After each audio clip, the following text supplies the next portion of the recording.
আসসালামু আলাইকুম। আজকে একটা নতুন কনসেপ্ট দেখো, সিনথেটিক ডিভিশন।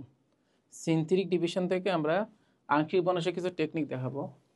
একটাই দেখাবো আসলে, যেমন মনে করো x square plus x plus one, এখানে দিলাম 3x⁴, 5x³ 6x² plus 7x plus মনে করো 2। এই যে এইটাকে আমি যদি প্রকৃত মানে এটা তো অপ্রকৃত ভগ্নাংশ ফর্মে আছে, এটা যদি প্রকৃত ভগ্নাংশ আকারে লিখে সাজাই লিখি মানে অনেকটা এরকম হয়। বিশেষ করে ইন্টিগ্রেশনে বা ডিফারেন্সিয়েশন, এনতম ডিফারেন্সিয়েশন বা এরকম অনেক কিছুই আছে, কাজে লাগে আসলে। ইভেন যদি এটা উৎপাদক যায় তাহলে তো খুব ভালো। তোর এখানে x² plus x plus one উৎপাদক যাবে না, এটা কি একটা কমপ্লেক্স উৎপাদক আসবে। যদি এরকম হয় x² মাইনাস 5x প্লাস 2, তার উৎপাদক যায় এরকম কিছু একটা। তো করার সিস্টেমটা কি, ধরো আমি এইটাই দেখাই। এটা সিস্টেমটা দেখো, ফার্স্টে করবে x⁴ এর শক কত 3, x³ শক 5, তারপরে শক কি 6, তারপরে 7, তারপর 2। এরপরে যেটা করবা,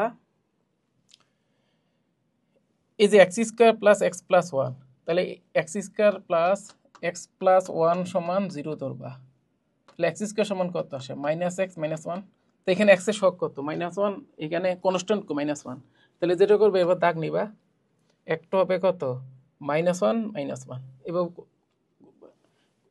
শকগুলি নিলাম পরপর -1 আর একটা কি -1। ঠিক আছে, জিনিসটা এরকম। এরপরে আমরা একটা ঘর কাটি, এটাকে বলে সবচেয়ে বড় পাওয়ার মুখ্য শক 3। যা আছে তাই লাগবে, এটা তো কোনো পরিবর্তন নাই। এখন যেটা করব, 3 দিয়া এই দুটাকে গুণ করব, এখানে হবে -3, এখানে -3। ঠিক আছে, তারপরে এই দুটো যোগ করব, যোগ করলে কত হয় 2, 2 দিয়ে আবার একই গুণ করব, এবার কোনাকুনি কত -2 -2। ঠিক আছে কিনা, আমার সামনে যোগফল হয় না, ঠিক আছে। এবার যোগ করো, কত আসে 3 থেকে 6 থেকে বিয়োগ করলে 1, মানে 3 যোগ করো, মানে যোগ করলে যোগফল 1। আবার এটা গুণ করো -1 -1। ঠিক আছে কিনা, তারপরে 3 যোগ করো, যোগ করলে কত হয় এটা 4, এখানে আর যাবা না, এটা কত 1 হয়ে গেছে না। তাহলে আমাদের এটা আনসারটা হবে এরকম 3x² plus 2x plus 1 plus 4x plus 1 divided by x² plus x plus 1।